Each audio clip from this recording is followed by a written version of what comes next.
Welcome to my podcast channel. Some people during the lockdown decided to be very creative and to do something useful in the time whilst they're stuck at home because of BS-19. They thought about it and they said, I want to do something positive, maybe get the decorating done, maybe something challenging, start a small business, do something to put some bread on the table. Yeah. Or other food. Who wants to sit around doing sod all? Putting their minds together, helping the community. And there were some people who instead said, Nick, would you like to read my poem? No. I've written a poem. No. I've written a poem. I would not like to read your poem. Open your mind, Nick. Would you like to read it? Not at all. No. Hey, Nick. No.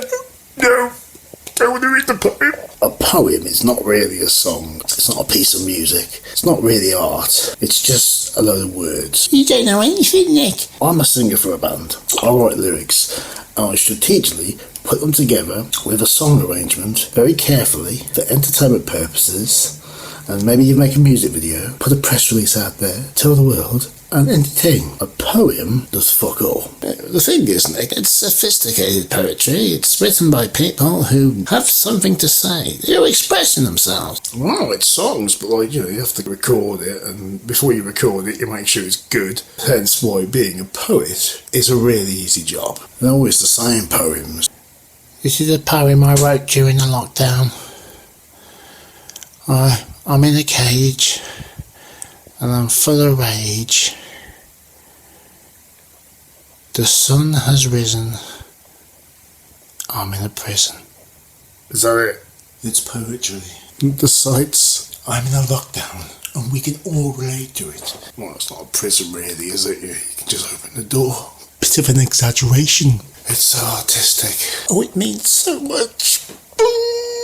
How many people can write the fucking same poem as that? It doesn't have to rhyme. It can be 5 sentences, not 4. It's like giving them more reason to be shit. It's wonderful for the mind. It's a way of expressing yourself.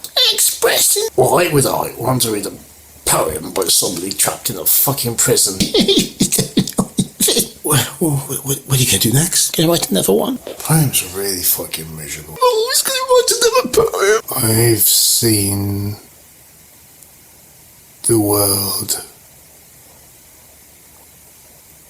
These walls. Sort of quite poetic really, because I probably spent 5 hours staring at one. Would you like to hear my poem? Now I know there's some really good poets out there. I don't know who they are. I just can't stand poems. Anyway, whoever they are, what has made lockdown difficult is the increase in normal, everyday people thinking that they should start a career in poetry. Now, why do people get into poetry? The lifestyle, fast cars, women.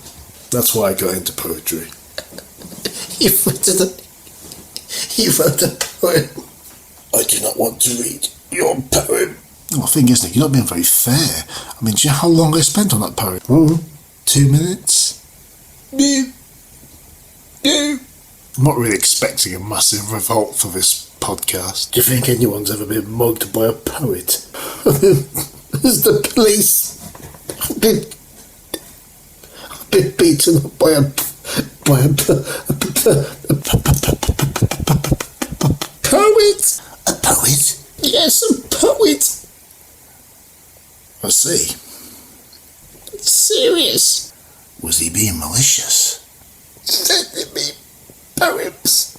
Look, I know you really, you feel like your life's being threatened, but don't you think it's a bit poetic that he's encouraged you to call the police?